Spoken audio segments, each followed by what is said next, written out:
Laundering case के हवाले से बड़ी पेशरफ्त सामने आई है कि वजीर आजम शहबाज शरीफ और उनके बेटे हमजा शहबाज बरी हो गए हैं।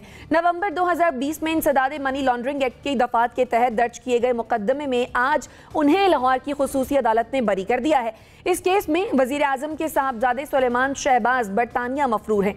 अब सवाल यह है कि मरियम नवाज के बाद शहबाज शरीफ और हमजा शहबाज की बरियत का मतलब यह है कि क्या अब मुस्लिम लीग नून के लिए सब अच्छा है? इस पर डिस्कशन के लिए जो मेहमान हमारे साथ मौजूद हैं तारुफ में आपसे करवा देती हूँ। हमें ज्वाइन किया है नासिर बेग चुगताई साहब ने, अंबर शमसी साहिबा हमारे साथ मौजूद हैं, नसीम सिद्दीकी साहब ने हमें ज्वाइन किया है और हमें ज्वाइन किया है मुजम्मिल सोहरावर्दी साहब ने भी। आप तमाम मेहमानों के वक्त का बेहद शुक्रिया। NBC आपके जानिब आऊँगी। हमने देखा पहले मरियम नवाज बरी हुई और आज शहबाज शरीफ और हमजा शहबाज बरी हो गए, तो क्या नून लीग के लिए अब सब कुछ अच्छा ही रहेगा? ये मुख्तलिफ दौर होते हैं, मुख्तलिफ मौसम होते हैं, कभी ख़ज़ां होती है, कभी बहार होती है, कभी और दूसरे बारिश का मौसम होता है। तो ऐसी मौसम कभी किसी के लिए अच्छा होता है, कभी किसी के लिए अच्छा होता है। इसमें अचंभे की कोई बात नहीं है। आज जो भी फैसला हुआ है वो मेरा ख्याल है वो फैसला बहुत पहले हो चुका था, जब NCA ने अपना फैसला दिया था। शायद याद हो, हमने इस पर बहुत लंबा डिस्कशन भी किया था। NCA ने हमजा को और शहबाज शरीफ को बरी कर दिया था एक केस में जो शहजाद अकबर साहब ने बनाया था। ये केस भी शहजाद अकबर साहब ने बनाया था और ख़ासा स्ट्रॉन्ग केस बनाया था उन्होंने। बकौल उनके 66 गवाह थे और चीज़ें थी और सबूत थे और उनकी तकरीबन 200 प्रेस कॉन्फ्रेंस थी। 200 प्रेस कॉन्फ्रेंस, प्रेस टॉक या TV पर शॉर्ट्स उनके जो थे और वो लगे हुए थे। उस पर लगता था बड़ा स्ट्रॉन्ग केस है ये। लेकिन जब अदालत में जाता है, नैब में जाता है, तो वहाँ से ये वापस आता है और वापस जाके जाता है फिर FIA के पास। FIA की कोर्ट जो है special tribunal, special court central, वहाँ जाता है और वहाँ 1 साल 13 महीने तक इसका चालान भी नहीं आता।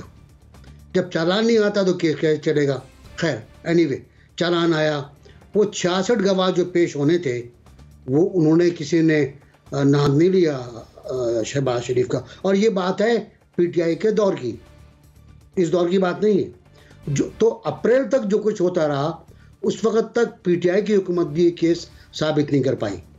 तो तकरीबन दिसंबर में चालान आया था और उससे पहले 10 महीने गुजर चुके थे। तो ये तकरीबन 1.5 साल तक ये केस साबित ही नहीं कर पाए। तो शहजाद अकबर साहब की इंतहाई नाहली में कहूँगा इसको कि उन्होंने नाहल अगर ये वाक़या हुआ है तो।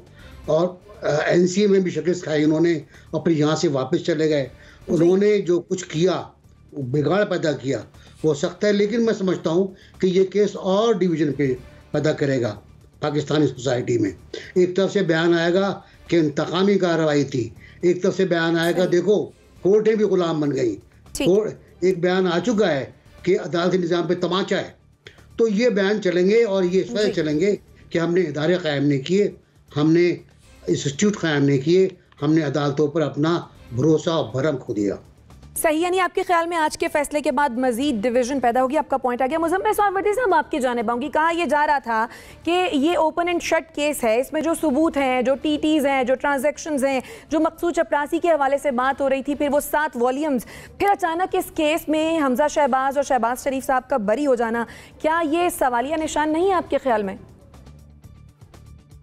नहीं, बेसिक क्वेश्चन ये था कि उनके अकाउंट में कोई पैसे आए हैं। जब उनके अकाउंट में कोई पैसे नहीं आए तो वो मुल्ज़म कैसे हो गए?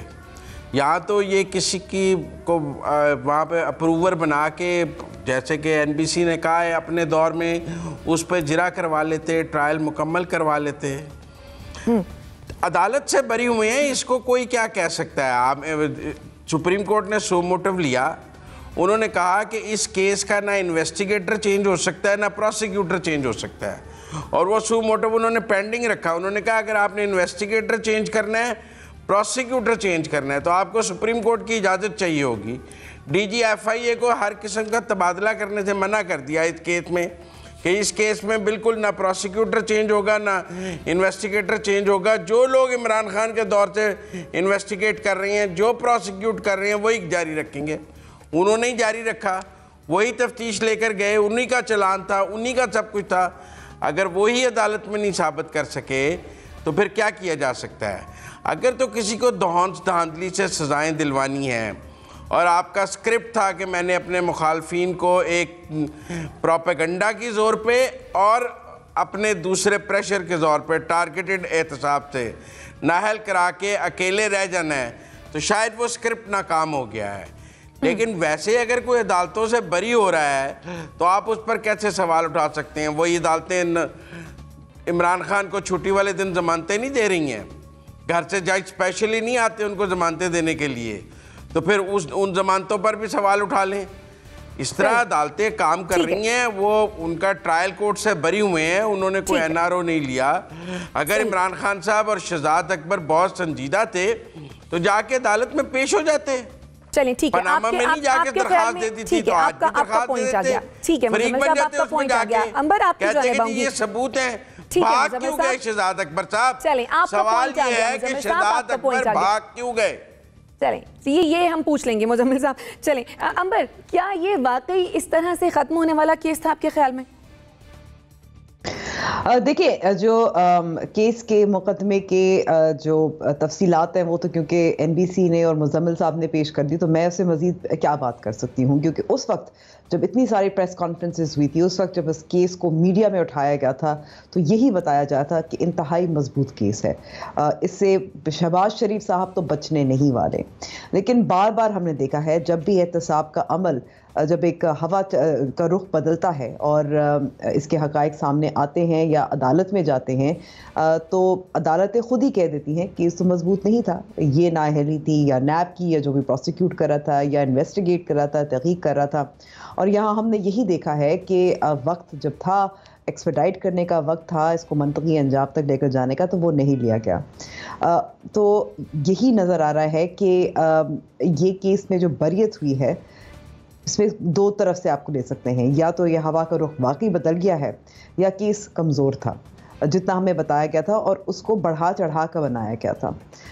और अभी तक जो तारीख़ जो और हालिया तारीख़ के बारे में बात कर रही हूँ, जितने भी लोग बरी हुए हैं उनमें हमेशा अदालतों के फ़ैसले में ये कहा गया था कि केस कमज़ोर था, पॉलिटिकल इंजीनियरिंग के लिए इस्तेमाल किया गया वगैरह वगैरह। मैं समझती हूँ एनबीसी ने बहुत पते की बात की है कि इससे ज़्यादा जो तफरीक है, जो डिवीज़न है वो पैदा होगा, इसलिए क्योंकि जो भी फैसला आता है अगर किसी सियासी जमात के हक़ में नहीं होता तो वो अदालतों पे इल्ज़ाम लगाते हैं।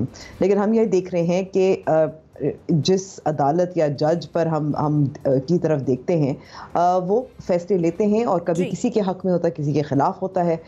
तो ये कहना मैं कहूँगी बहुत लाजिम है कि ऐसा तो लग रहा है कि शहबाज शरीफ साहब और नवाज शरीफ फैमिली, यानी कि शरीफ फैमिली जो है उनके अच्छे दिन आ गए हैं, लेकिन वजह शायद ये है कि कुछ हवा का रुख कमज़ोर थे।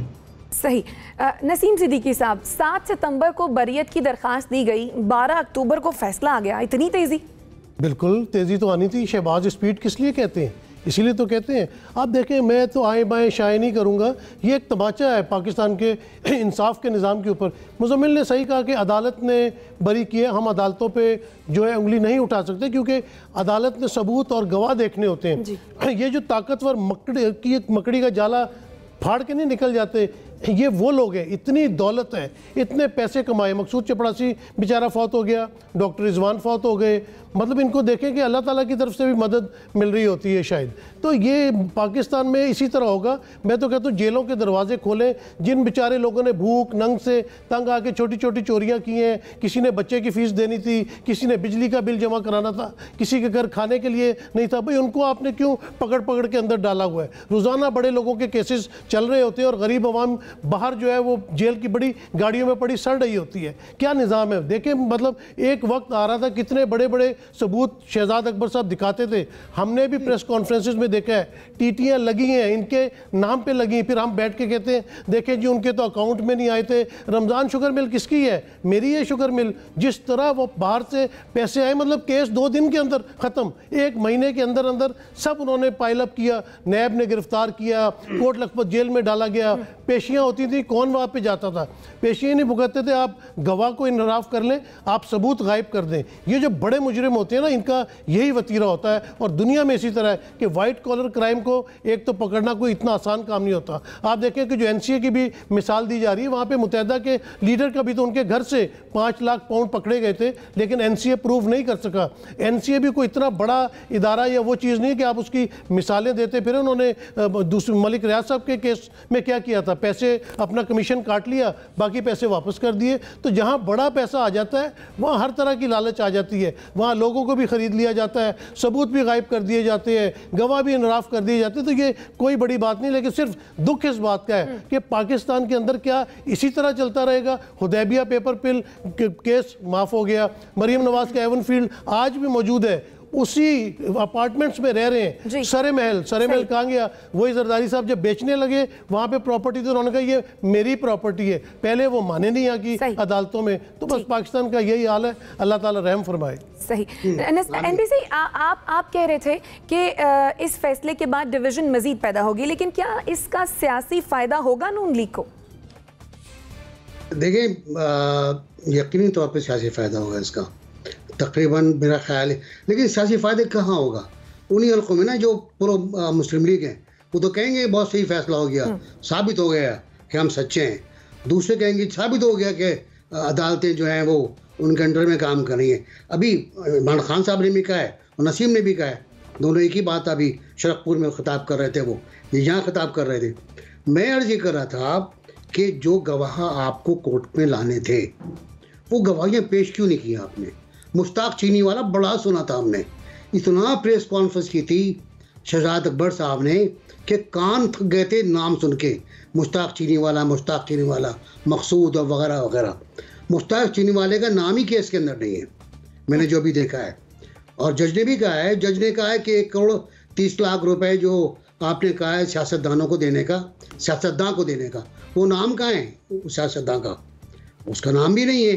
66 गवाहों ने किसी ने नहीं कहा कि हम इन लोगों ने हमसे ये काम कराया या हमने इनको पैसे दिए। तीसरी बात ये डॉक्टर रिजवान का बड़ा अच्छा जो कहा नसीम ने, डॉक्टर रिजवान का पोस्टमार्टम होना चाहिए मेरा ख्याल है। वो अभी तक तो उनके ख़ानदान ने कोई दरख्वास्त नहीं दी है और ना ही कोई और इनिशिएटिव आया, ना PTI ने कोई दरख्वास्त दी। डॉक्टर रिजवान का भी और दूसरे मरे वो, और सेठ वक़ार के पोस्टमार्टम भी होना चाहिए, पेशावर हाई कोर्ट के चीफ जस्टिस का, उसका भी पोस्टमार्टम होना चाहिए, उनको निकाला जाए। मैं आज सुप्रीम कोर्ट के चीफ जस्टिस के 3-4 जुमले आपकी नज़र कर रहा हूँ। उन्होंने कहा कि पिछले दौर में नैब ने क्या कुछ नहीं किया। नैब ने बेगुनाह अफसरों को पकड़ के जेलों में डाला और बाबल सब बरी हो गए। कई अफसर 2-2 साल तक जेलों में रहे और उन पर जुल्म हुए। उन्होंने कैद और सऊबतें बर्दाश्त की, लेकिन केस में कुछ नहीं निकला। तो नैब करती क्या है? ये बात नैब तरमीम की हो रही है कि नैब की तरमीम। तो देखिए, आपको कहीं ना कहीं रुकना पड़ेगा। इस्लामाबाद हाई कोर्ट ने अगर मरियम को बरी किया है तो उसका अपना वक़ार है, उसका अपना ग्रेस है। वो तमाशा नहीं है, वो तमाशा उस मुकदमे के ऊपर है जो आपने बनाया था या जो आपने फैसला लिया था। सुप्रीम कोर्ट जो कुछ कह रही है नैब के बारे में, वो सुनना पड़ेगा आपको, वो सुनना चाहिए। कहीं तो रुकेंगे ना आप। सबको आपने एक डंडे से हाँक दिया कि सब करप्ट हैं, सब बदुलमान हैं, फिर कहते हैं हम एहतराम भी करते हैं। तो कैसा एहतराम है? आप करो तमाशा मार दिया, फिर करो एहतराम करते हैं, हम उंगली नहीं उठाते, आपने थप्पड़ मार दिया भाई। सही, चलें, आपका पॉइंट आ गया। मुजम्मिल सौफवर्दी साहब, FIA राना सनाउल्लाह साहब के अंडर आता है, जाहिर है अब उनकी मर्जी और मंशा के बगैर तो FIA सही तरीके से या उस तरीके से प्रोसिक्यूट नहीं करेगा केस को। तो क्या ये कहना दुरुस्त होगा कि हुकूमत में रहने का फ़ायदा उठाया गया? नहीं, मैं नहीं समझता, क्योंकि जब सुप्रीम कोर्ट ने सू मोटिव लेकर FIA के और मिनिस्टर के हाथ बांध दिए और कहा कि आप इस केस को टच नहीं कर सकते, इसके किसी अफसर को बदल नहीं सकते, वही हैं जो इमरान खान ने लगाए हुए हैं, तो वो तो बेबस थे इसमें। Prime minister as prime minister अदालत में पेश हो रहे थे, हमजा एज चीफ मिनिस्टर अदालत में पेश हो रहे थे, और दोनों अपनी बेगुनाही उन्होंने अदालत में जाकर साबित की है। अगर कोई देखिए, फैसला चालान पे होना था, अगर चालान में ही देखें, बरियत कब होती है? बरियत की 2 स्टेजेस हैं। एक स्टेज है कि जब मुकम्मल मुकदमे का ट्रायल मुकम्मल हो जाए, उसके बाद बरी होता है। एक जब चालान हो तो उस चालान के बाद मुल्ज़म ये कहता है कि इस चालान में मेरे खिलाफ कुछ नहीं है, लिहाजा मुझे बरी कर दिया जाए। ये जो आज शहबाज शरीफ और हमजा शहबाज बरी हुए हैं, ये उस चालान के ऊपर बरी हुए हैं जिसमें उन्होंने कहा कि जो तफ्तीश इमरान खान साहब ने उनके ख़िलाफ़ की है और अदालत में जमा कराई है, उसमें हमारे ख़िलाफ़ कुछ नहीं है। लिहाजा जो गवाहों के बयानात हैं उसमें हमारे ख़िलाफ़ कुछ नहीं है। लिहाजा अदालत ने कहा जब रिकॉर्ड पे आपके ख़िलाफ़ कुछ नहीं है तो आप बरी हैं। लिहाजा जब आप इन्वेस्टिगेशन में उनके खिलाफ कुछ देखें, प्रेस कॉन्फ्रेंसों से सजाएं होती तो फिर सुनी हो जाती गलियां विच इमरान खान फिरदा, सब मर जाते इस मुल्क में, एक ही आदमी होता है इमरान खान। मुसीबत यही है कि कोर्ट ऑफ लॉ में साबित करना पड़ता है। आज सबसे बड़ी बात यह है कि शहजाद अकबर कहाँ हैं, वो आएँ और आकर जवाब दें कि उन्होंने रियासत पाकिस्तान का कितना पैसा इस पर ज़ाया किया है, कितना वक्त ज़ाया किया है। वो लंदन जाते रहे हैं, 5 स्टार होटलों में ठहरते रहे हैं। अभी बात की गई है मलक रियाज साहब की, नसीम सिद्दीकी साहब ने, वो NCA ने पैसे पाकिस्तान को वापस भेजे, इनके भी भेज देते हैं इवन फील्ड के पैसे वापस जब्त करके, अगर वो मनी लॉन्ड्रिंग होती। इसका मतलब है वहाँ एक निज़ाम मौजूद है, आप गलत पैसा लेकर जाएंगे वो उस मुल्क में वापस भेजते हैं। जैसे कि उन्होंने यहाँ पाकिस्तान में 19 मिलियन पाउंड भेजा, अगर इनके पैसे भी गलत होते तो वापस आ जाते। आप वहाँ नहीं साबित कर सके, आप इसहाक डार के रेड वारंट इंटरपोल से नहीं ले सके क्योंकि आपके केस में जान नहीं थी। आप यहाँ पर तो शेर थे, लेकिन जब इंटरनेशनल कोर्ट ऑफ जस्टिस में आप जाते थे तो चाहे ब्रॉडशीट का केस हो चाहे दूसरा केस हो, आपके मुंह पर तमाचा ही पड़ता था हर जगह से, और लोग कहते थे कि आपकी नैब जो है वो पॉलिटिकल इंजीनियरिंग का इदारा है। और सुप्रीम कोर्ट कहता है, इमरान खान के दौर में सुप्रीम कोर्ट कहता रहा है कि ये पॉलिटिकल इंजीनियरिंग का इदारा है, तो फिर क्या बात की जाए इसके ऊपर। ठीक है, अंबर आपकी जानिब आऊंगी। अगर तो नून लीग हुकूमत में ना होती तो भी क्या इस केस का आपके ख्याल में यही फैसला होता? देखिए, जब नून लीग हुकूमत में नहीं थी, जो हम जिक्र कर रहे हैं बार बार, जो अदालतों में और आला अदालत जो है सुप्रीम कोर्ट में बात हो रही थी कि पॉलिटिकल इंजीनियरिंग के लिए नैब को इस्तेमाल किया जा रहा था, तो बरियत तो तब भी हो रही थी। मैं समझती हूँ कि इसके बजाय कि हम अदालती निज़ाम को बुरा भला कहें, जैसे मैंने कहा, क्योंकि कभी कभी फैसले जो होते हैं, आप देखें कंटेम्प्ट ऑफ कोर्ट का केस है जहाँ एक तरफ कुछ रहनुमा थे, उनको सज़ा मिली थी, दूसरे को नहीं मिली थी। जो लाइफ टाइम डिस्क्वालिफिकेशन है उसके हवाले से भी अगर उमर अता बंदियाल साहब का अभी कुछ और मौक़िफ़ है, तब कुछ और मौक़िफ़ था। तो कहने का मकसद ये है कि दोनों तरफ फ़ायदा होता है अदालतों का। तो हमें ये देखने की ज़रूरत है कि केस कितना मजबूत था, और इसमें सवाल उठता है अहलियत पर मेरे ख्याल में, और बजाय के अदालती निज़ाम पर। क्योंकि अगर हम देखें कि इमरान खान साहब जब इक़्तिदार में आए थे, उनका बुनियादी नारा क्या था? उनका बुनियादी नारा ये था कि करप्शन को ख़त्म करेंगे, करप्शन नहीं होगी और करप्ट लोगों को पकड़ेंगे।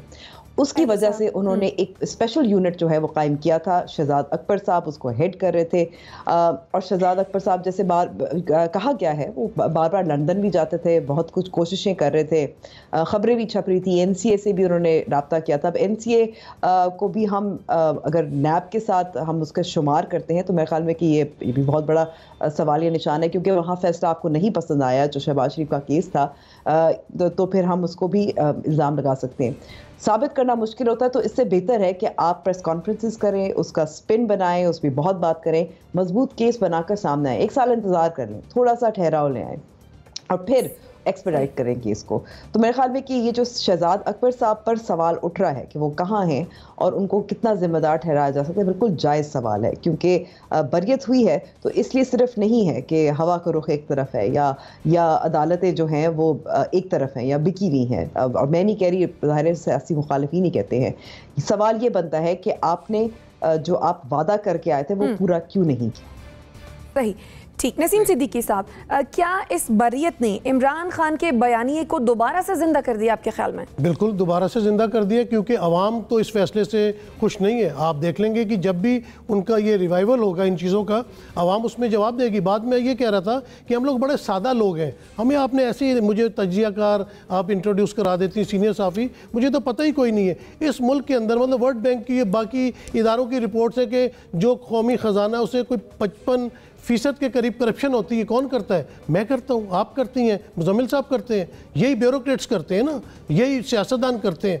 कोई फैसला आया बड़ा फैसला जिसमें पता चला कि जी 50 करोड़ से कम की तो अब जो उससे ज़्यादा की करप्शन होगी उसमें नैब इन्वॉल्व होगा, तो FIA ने, ये एंटी करप्शन ने किसको पकड़ लिया? इतने बड़े बड़े ये जिन कदावर चोर इस मुल्क में मुजरिम बैठे हैं, इन पे कोई हाथ डाल सकता है? शहजाद अकबर क्या बेचता है? बेचारा चला गया पाकिस्तान से वापस, इसलिए कि इन्वेस्टिगेटर था, इन्वेस्टिगेट कर रहा था बड़े बड़े मुजरिमों के खिलाफ। और आज उन मुजरिमों को अदालतों से, माशाल्लाह हमारी अदालतें बहुत अच्छी हैं, मैं उन पर तनकीद नहीं कर रहा। पता नहीं वो एक जगह सर्वे रिपोर्ट में पढ़ा था कि 130वें नंबर पर आती हैं। अल्लाह करे पहले नंबर पर आए, दूसरे नंबर पर आए, ताकि हमें यकीन हो कि इस तरह हो रहा है। यानी कि वही चीज़ें हम खुद अदालत में जाते थे, मैंने बहुत सारे इस तरह के केस जाके रिपोर्ट किए हैं, वहाँ पे जिस तरह की चीज़ें चल रही होती थी, प्रूफ पेश किए जा रहे होते थे। लेकिन इस मुल्क में फिर वही बात कि गवाहों को गायब करवाना, सबूतों को गायब करवाना इन डिपार्टमेंट से कोई मुश्किल काम नहीं होता। और जब आप हुकूमत के अंदर हो फिर तो सब कुछ आपके हाथ में होता है। सही। NBC अंबर का कमेंट ऐड कर लूँ, फिर आपकी जानिब आती हूँ। जी अंबर। मैं वैसे हैरान हूँ कि शहजाद अकबर साहब को इतना मासूम हम समझ रहे हैं कि उन्होंने तो बड़ी कोशिश की थी करप्ट लोगों के खिलाफ हाथ डालने की। और देखिए जिस तरह से मलिक रियाज के सहूलतकार वो बने थे, और जिस तरह से 190 मिलियन जो पाउंड उन्होंने वापस दिलवाया था, काबीना से मंजूर करवाया था, और उसके जवाबदेह भी नहीं है। तो आप ये भी तो जवाबदेह होना चाहिए कि अगर आपने केसेस बनाए थे, अगर आपने दावे किए थे, अगर प्रेस कॉन्फ्रेंसेस की थी और आपने पूरा नहीं किया, तो फिर वो कहाँ है? और अगर आप जो पाकिस्तानी अवाम का जो पैसा है आपने वापस मलिक रियाज को दे दिया कि वो एक कुछ कर्जा अपना जो फाइन था कोर्ट का, अदालत का, उसको अदा करना था, तो मेरे ख्याल में कि ये सवाल बनते हैं। ये मेरे ख्याल में मासूमियत, हम शहजाद अकबर को इतना मासूम ना समझे। अब दूसरी तरफ ब्रॉडशीट वाला केस भी तो है ना, कि किस तरह से अकाउंटेबिलिटी और एहतसाब को किस तरह से वो इस्तेमाल किया गया था, और वो केसेस क्या थे और क्या निकले, वो भी एक तारीख है। वो भी फाइन भी लगा था पाकिस्तान पर। सही है। NBC। मैं नसीम से बहुत जज्बस्ता अर्ज करूँगा, पूरी रिपोर्ट पढ़ें 143 वाली, कि अदालत का, पाकिस्तानी अदलिया का नंबर 143 है। मैं अदलिया का सबसे बड़ा नक्काद हूँ। मैं समझता हूँ पाकिस्तान की अदालतों ने बाज़ औक़ात बड़े बड़े जुराइम किए हैं। मैं केस आपको बता सकता हूँ कौन कौन से केस हैं। किसी की फांसी है, किसी की सज़ा है, कुछ है। खैर मैं तफसील में नहीं जा रहा, जजों को खुद पता है। अब वो जज खुद भी कहते हैं कि हम ये जिक्र ना करें भाई, हमें शर्मिंदगी होती है। कोर्ट में कहा गया है ये, एक केस के बारे में कहा है, इसका हवाला देंगे, मैं उठा के बाहर फेंक दूंगा आपको, ये जुमला है। तो मैं ये अर्ज़ कर रहा था कि ये जो 143 है, इसमें अदलिया का कसूर नहीं है। इसमें इंतज़ाम जो एलिमेंट्स हैं वो पढ़ लें अगर आप, तो उस पर इंतज़ामिया है पहले कि इंतज़ामिया नाअहल है, करप्ट है, ठीक, जो इंसाफ नहीं चाहती। दूसरा है कि जजों की तकर्री नहीं होती, ठीक। तीसरा है तकर्री मेरिट पे नहीं होती। चौथा है गवाहों को तहफ़्फ़ुज़ फराहम नहीं किया जाता। पांचवा है कि स्ट्रीमलाइनिंग ऑफ जस्टिस पाकिस्तान में नहीं है। तो इस बुनियाद के ऊपर मिलाकर वो नंबर है। दूसरा ये कि जो मौसम के बाद की, बिल्कुल मौसम ऐसा होता है, मैंने कहा था आपसे कि बारिश होती है, तूफान आता है, तो BRT भी बंद हुआ था, मालन जब्बा भी बंद हुआ था, अब उनके खुलने का वक्त आ रहा है। चलें, ठीक है। नसीम साहब, मैं मुजम्मिल साहब का कमेंट ले लूँ, फिर आपकी जानिब आती हूँ। मुजम्मिल साहब क्विकली कमेंट कीजिएगा, मुझे ब्रेक पे भी जाना है। लेकिन सुप्रीम कोर्ट इमरान खान साहब को बार बार कहती रही कि आप एहतसाब अदालतों की तादाद बढ़ाएं और वहाँ जज लगाएं ताकि एहतसाब के मुकदमात का जल्द फैसला हो सके। किसने रोका हुआ था इमरान खान साहब को एहतसाब अदालतें की तादाद बढ़ाने से? तो लॉ मिनिस्ट्री के नोटिफिकेशन से हो जाना था इसके लिए कानून साजी की भी जरूरत नहीं थी वहाँ जज लगाने के लिए, लेकिन उन्होंने नहीं किया। उन्होंने ऐसे ऑर्डिनेंस जारी किए जिससे एहतसाब कमज़ोर हुआ, कभी बिजनेसमैन को निकाल दिया, कभी किसी को निकाल दिया। फिर एक चेयरमैन नैब जिसके ऊपर हैरासमेंट का केस था, उसे ऑर्डिनेंस के जरिए लंबी तोसी देते गए। तो सबसे ज्यादा एहतसाब के अमल को कमजोर उन्होंने खुद किया और इंजीनियरिंग के लिए इस्तेमाल किया, जिससे पाकिस्तान का बहुत नुकसान हुआ है। अगर हम इसी एहतसाब के अमल को पॉलिटिकल इंजीनियरिंग की बजाय यकसा एहतसाब पर इसका रखती बुनियाद, तो शायद पाकिस्तान का फायदा हो जाता। लेकिन अगर ड्राई क्लीनिंग फैक्ट्री लगा करके जिसने एक रंग का पटका पहना है वो सही है, जिसने दूसरे रंग का पहना है वो गलत है, तो नहीं चलेगा। ठीक है, बस मैं क्विकली ये कहना चाह रहा था कि एक केस मेरे सामने से ये भी गुजरा था कि 2 भाई जिन्हें फांसी दी जा चुकी थी उनको 2 साल बाद अदालतों ने बाइज्जत बरी कर दिया था। तो ऐसी मिसालें भी सामने हैं। आज 32 साल बाद वाला केस हुआ है। एक लड़की 19 साल की थी, उसको प्रॉपर्टी में राइट्स नहीं दिए गए। अब 32 साल बाद फैसला हुआ है कि जी ठीक है। और न्यूयॉर्क में एक बंदा जो है उम्र कैद काटने के बाद बरी हुआ है कि उसे गलत सजा हो गई थी। वहाँ भी ऐसी मिसालें मौजूद हैं। अगर कोई एक केस निकालना है तो मैं अभी परसों पढ़ रहा था कि एक को सजा हो गई थी और वो 25 साल बाद बरी हो गया। नहीं, हम यहाँ बैठ के करप्ट लोगों को